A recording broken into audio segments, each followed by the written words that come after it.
I love horror when it's done right, and Zack Cregger, the director of both Barbarian and Weapons, hit the ball out of the park with both movies. I know, on the surface, you would think that Barbarian is a weird movie about an incest beast-like woman who is deformed, murderous, and maternal. Well, they don't call her the mother for nothing. He used to bring women down there, and then he started making babies with them, and babies with the babies, and you make a copy of a copy of a copy, and you end up with something like that. But with psychological horror thrillers, it's all about the layers, baby. On the surface, Barbarian is about the romantic spark between two complete strangers who happen to book the same Airbnb for the night. Oh, by the way, I'm Keith. Tess. Tess. That's a pretty name. But beneath the surface, Barbarian is a movie about decay, degradation, and how certain people are groomed to be givers, while others reap the rewards of being takers.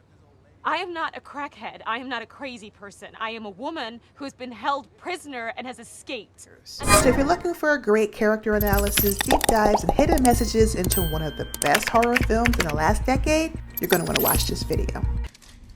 Don't you see? She just wants you to be her baby. Now, the one thing about me is that I can always spot a tortured artist. Hey, it takes one to know one. Let's face it, Stephen King's Pennywise was creepy as. With just one look at him, I knew that Stephen King conjured up this villain from his amazing imagination. Or maybe the clown face came to him one day when he was stoned out of his mind. After all, breaking an addiction is probably one of the hardest things in the world to do. That and overcoming childhood trauma. Zack Cregger is also part of the Tortured Artist Club. He too struggled with addiction, and much like King, he used his trauma to create amazing art. However, Zack Cregger started out as a comic, using laughter to cover up his pain. This explains the decay that is often seen in his movies like Barbarian and Weapons.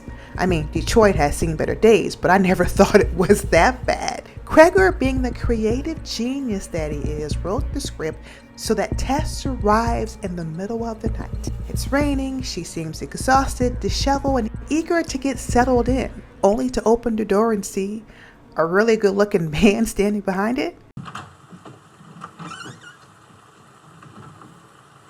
Yeah. When I saw this, I thought about Psycho and how Marion Crane was greeted by Norman Bates. Yeah, there was nothing creepy about that scene. However, Tess is a modern woman and is diligent about her safety. She checks Keith's phone to ensure that there is no mix-ups with the reservation. She takes pictures of his driver's license to ensure that he's not a creep. Do I look like some kind of monster? Not my point. And she even refuses to drink the tea that he offers. After all, Tess was a woman who needed to be careful. While Keith, being a man, could just run wild. He could be free. Oh yeah, that's because you're a guy. I mean, the world's different for you. Guys get to blast that way through life, making messes. Girls have to be careful. There's another guy who wanted to be free. Can you guess who? Yes, I'm talking about Norman Bates. No, I tell you, no. I won't have you bringing strange young girls in for supper. By candlelight, I suppose, in the cheap erotic fashion of young men with cheap erotic minds. Mother, please. The man was so tormented by his mother's pestering voices, but we will talk about him and that in another video. I know that Bill Skarsgård has a reputation of playing the bad guy. He went from Nosferatu, the ugly vampire, to Pennywise, a creepy clown, to Keith, the clean, wholesome guy next door. I know it threw me for a loop too, but that's Cregger writing characters and scenes that aren't predictable. I mean, I was waiting for something bad to happen when Keith and Tess went to sleep that night. But nope, nothing too scary aside from some creepy sounds and Keith tossing and turning on the sofa. Come on, Keith, I thought that you can sleep on anything. But maybe next time, Keith, you could sleep on top of me. So listen, if you're okay with it, this is relationship 5 for me, and I found it's best to have sex straight away up front. Right. All right, now, don't tell me you weren't thinking about him too. Anyway, I would take a Keith over Norman Bates any day because, well, just look at him. Not to mention the fact that I'm a huge vibe person and Norman Bates just has mama issues written all over him. Good news for Tess, Keith turns out to be a really good guy, and she can finally leave the nameless Marcus who constantly rings her phone alone. Okay, bye. However, the writing in this scene establishes that Tess has had issues with past relationships. Okay, well, just be careful, okay? Seriously. I will. I'm tough. She's been burned before, yes, but it seemed like she was taking extra precautions to make sure that she didn't get burned again. Maybe that's it. Or maybe my lesson is that guys will walk all over you as long as you let them. Yeah, that's my lesson. But understanding Cregger's background helps us to understand Tess's motivations. In Weapons, Cregger believed that he was most like Alex, the little boy who took care of his parents and classmates. Cregger, having grown up with alcoholic parents, was not only forced to become their caretaker, but also their enabler. We see this main character, Tess, making similar choices throughout the theme. I know what you're thinking. Tess was extremely careful when dealing with Keith. And yes, fortunately for her, Keith turned out to be a good guy. And as a result, she let her guard down and extended the same kindness to AJ that he didn't earn or deserve. We see this happening in Weapons when kind-hearted Marcus invites Gladys Lily into his house because she needs some water. And again, when Alex's parents invite a sick Gladys to stay with them in the name of family. She's family. Family's important. Now, before we go any further, we have to understand the difference between kindness and niceness. Kindness is when you give from a full cup. You have a surplus or an abundance of resources, so you can give freely.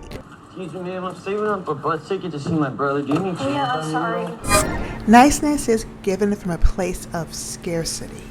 You give to be liked. You give to feel validated. You give to feel accepted, loved, or needed. The problem with being nice is that you give to a point of exhaustion or depletion. Worse, you never have enough time or resources to replenish. So in short, you become an enabler, or worse still, you begin to deteriorate at a massive rate. This explains the dilapidated neighborhoods in Barbarian.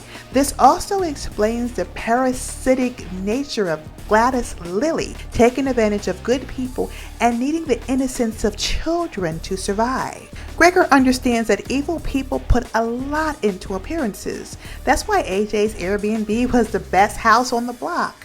But there was something wicked brewing beneath the surface. Tess, frightened by a strange man, runs for safety, locking herself in a house that is far more dangerous than the man's warnings. Come out that house! Go away! Come out that house! Now here's where it gets tricky. Tess goes back into the house and gets locked into the basement. She sees some creepy things such as an ugly bare mattress, a video camera, and tunnels that lead to various compartments underneath the surface. She gets saved for the first time by Keith and begs him not to go down there. But Keith, being the proverbial good guy, has to see everything for himself. Locked in the basement, and then there was this hidden area. There was this room. There was a hidden room? There was something bad going on here. Now, some people may think that this is bad writing. However, I think that Cregger is brilliant. For one, this scene draws a straight line between the conscious mind and the subconscious mind. We see this in other haunted house movies where there is a hidden room or chambers where virtually all the evil takes place. In The Shining, it was 237. In The Skeleton Key, it was the attic. In Sinners, it was the old Negro slaughterhouse turned juke joint. And of course, in Barbarian, it was a labyrinth of tunnels that lay below the surface. But sadly, dark, dank, and scary places are symbolic for the subconscious mind and the bad memories that are often stored there. And guess what, my friends? Bad memories trigger bad habits. And over time, bad habits get embedded into your DNA as a primal instinct. What does this mean? It means that your instincts are going to override any type of logic or reasoning. So all the naysayers who think that Keith was dumb for venturing into the basement need to understand the psychological motivations behind his decisions. Come up here, Keith! 1, he was a giver and probably an enabler. 2, he wanted to protect Tess. 3, he wanted to impress her by proving his valor. You know, this is kind of emasculating. But like most enablers, he wanted to help her to his own detriment. I'm just gonna go. No, please don't. There was like a handprint on the wall. We see this theme taking place in Weapons with Justine. Marcus warns her to stay away from Alex, but Justine insists on speaking with him. As a result, she is hexed, attacked, and almost killed by Marcus. Tess hears Keith's screams, and despite her worst fears, she goes back into the basement. Again, her primal instincts are overriding any type of logic or reasoning. She sees Keith right before he's attacked, and fear is written all over her face before the screen goes black. Now we talked about places that represented the subconscious mind. Now we can talk about people who represent the subconscious mind. In many cases, there is a beast or a ghoul or a monster who represents the main character's flaws and their deepest desires and unmet needs. In Barbarian, it was the mother who represented Tess's flaws. She was the epitome of the enabler, so much so that she locked people into cages and fed them with baby bottles. AJ, on the other hand, had his own monster to contend with. He went by the name of Frank. He preyed on unsuspecting women. What is wrong? Stealing their innocence, holding them hostage, and creating a whole harem of monstrous inbred.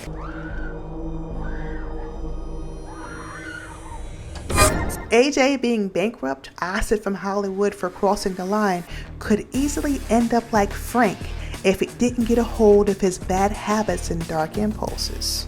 Ghouls, beasts, and monstrous villains don't only represent individual people, but entire towns. In Derry, it's Pennywise the clown who abducted and tortured children.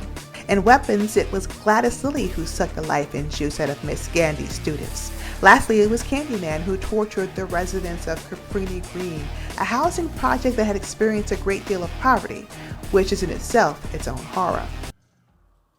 Who do you think makes the hood? The city cuts off a community and waits for it to die. We see these themes playing out in horror movies time and time again, and almost always it's the main character who has to face his fears by confronting the enemy. This was the case with AJ and Frank. AJ witnesses firsthand what Frank had done to those women. Frank is AJ's black mirror and works as a warning of how wicked he could become if he didn't gain control of his dark impulses. I hate to do it, you know, but the wife thinks if we don't do it now, we may not be able to get out this time next year, because, you know, the neighborhood's going to hell, Frank. Lucky for AJ, Tess comes to his rescue, running over Mother and storming back into the house and into the basement. But sadly, bad habits are hard to break, and when AJ hears someone creeping in the darkness, he shoots first and asks questions later. Tess is also struggling to break bad habits.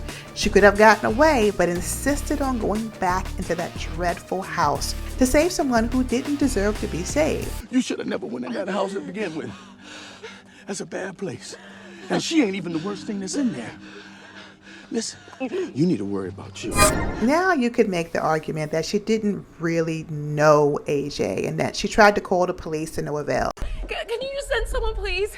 We don't have any available units at the moment. But that she felt guilty about Keith dying in the hands of the mother. But Tessa's need to save AJ superseded her own need for safety. Like Frank, AJ was a taker and was ready and willing to take Tess for a ride. After all, Cregger does suggest throughout the film that AJ has thrown people under the bus before. And much like Gladys Lilly, he had developed a parasitic nature where he needed to feed on people to thrive. I don't know if I'm a bad person, but I might be a bad person.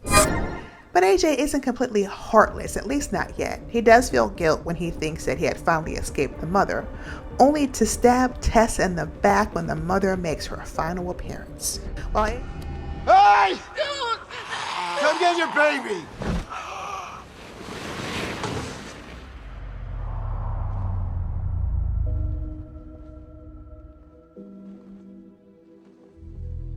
While AJ failed his test, Tess passes with flying colors. It is towards the end of the film where she has her own Black Mirror moment. She looks at the mother and understands that she is a reflection of her own deepest and darkest impulses. And if Tess continued to be a giver, or worse, an enabler, she would become just as monstrous and demented as the mother. So Tess performs a truly heroic act. She puts herself first by killing her mother. So what do you think Barbarian was all about? What do you think about enablers and takers? What do you think about parasitic people and relationships? Please sound off in the comments below.